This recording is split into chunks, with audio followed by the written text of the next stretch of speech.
जय श्री बालाजी प्रिय दर्शकों, आज हम सुनेंगे भाद्र कृष्ण गणेश चतुर्थी की व्रत कथा। पार्वती जी ने गणेश जी से पूछा कि हे पुत्र, भादो कृष्ण चतुर्थी को संकट नाशक चतुर्थी कहा गया है। उस दिन का व्रत किस प्रकार किया जाता है, मुझे बताइए। गणेश जी ने कहा, हे माता, भादो कृष्ण चतुर्थी सब संकटों की नाशक, विविध फलदायक एवं संपूर्ण सिद्धियों को देने वाली है। विधि पूर्वक इसकी पूजा करनी चाहिए। हे मां पार्वती, इस व्रत में आहार संबंधी कुछ विशेषताएं हैं, उन्हें बतला रहा हूं।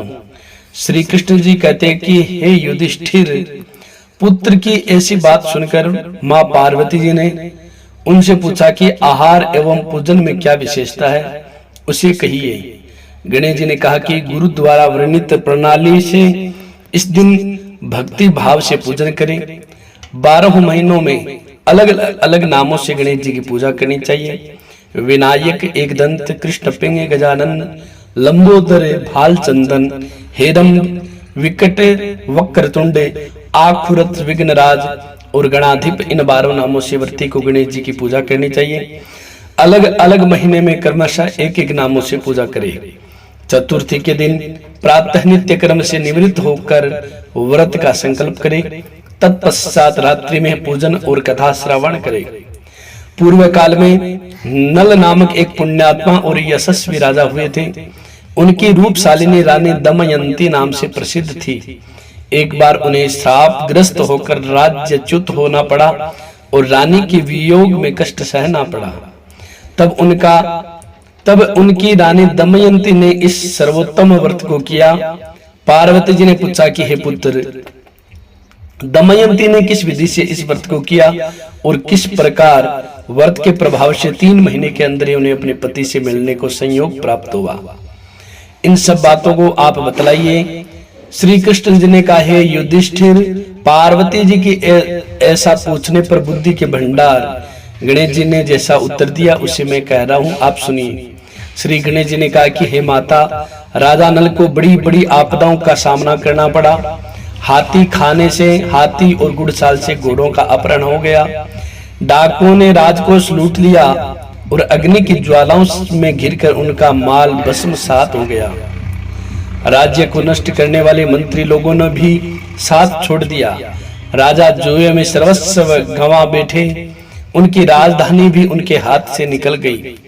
सभी ओर से निराश और असहाय होकर राजा नल वन में चले गए। वन में रहते समय उन्हें दमयंती के साथ अनेक कष्ट झेलने पड़े। इतना होते हुए भी उनका रानी से वियोग हो गया। तत्पश्चात राजा किसी नगर से सहिष का काम करने लगे। रानी किसी दूसरे नगर में रहने लगी तथा राजकुमार भी अन्यत्र नौकरी करने लगा। जो किसी समय राजा, रानी, राजपुत्र कहे जाते थे, वही सब भिक्षा मांगने लगे। तरह तरह के लोगों से पीड़ित होकर, एक दूसरे से विलग होकर कर्म फल को भोगते हुए दिन बिताने लगे। एक समय की बात है कि वन में भटकते हुए दमयंती ने महर्षि शरभंग के दर्शन किए। उसने उनके पैरों पर नतमस्तक होकर हाथ जोड़कर कहा। दमयंती ने पूछा कि हे ऋषिराज, मेरा अपने पति से कब मिलन होगा? किस उपाय से मुझे हाथी घोड़ों से युक्त घनी आबादी वाली नगरी मिलेगी? मेरा भाग्य कब लौटेगा? कब भाग्योदय होगा? हे मुनिवर, आप निश्चित रूप से बतलाइए। भगवान श्री गणेश जी कहते हैं कि दमयंती का यह उत्तम प्रश्न सुनकर शरभंग ऋषि मुनि ने कहा कि हे दमयंती, मैं तुम्हारे कल्याण की बात बता रहा हूं, सुनो। इससे घोर संकट का नाश होता है। यह सब कामनाएं पूर्ण करने वाला एवं शुभदायक है। भादो मास की कृष्ण चतुर्थी संकट नाशन कही गई है। इस प्रकार नर नारियों को एक दंत गजानन की पूजा करनी चाहिए। विधि पूर्वक व्रत एवं पूजा करने से ही हे रानी, तुम्हारी संपूर्ण इच्छाएं पूरी होगी। 7 महीने के अंदर ही तुम्हारा पति से मिलन होगा। यह बात मैं निश्चित पूर्वक कहता हूँ। गणेश जी कहते हैं कि शरभंग मुनि का ऐसा आदेश पाकर दमयंती ने भादो की संकट नाशिनी चतुर्थी व्रत प्रारंभ किया और तभी से बराबर प्रतिमास गणेश जी का पूजन करने लगी।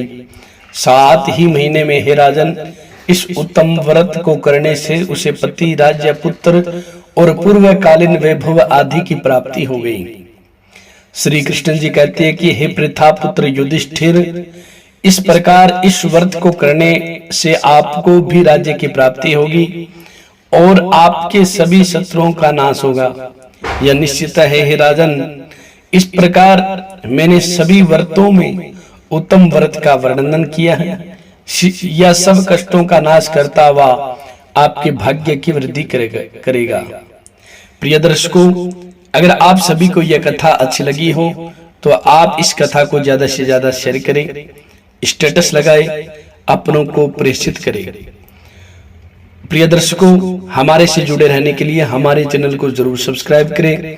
लेटेस्ट अपडेट पाने के लिए बेल के आइकन को दबाएं और हाँ, सनातन धर्म में जितने भी व्रत त्योहार होते हैं उन सभी व्रत त्योहारों की कथा, उन सभी व्रत त्योहारों के मुहूर्त इस रामदूत एस्ट्रो चैनल पर अपलोड किए जाते हैं। तो आप सभी से पुनः निवेदन करता हूं, आप हमारे से जुड़े रहने के लिए हमारे चैनल को जरूर सब्सक्राइब करें। जय श्री बालाजी, जय श्री राधे।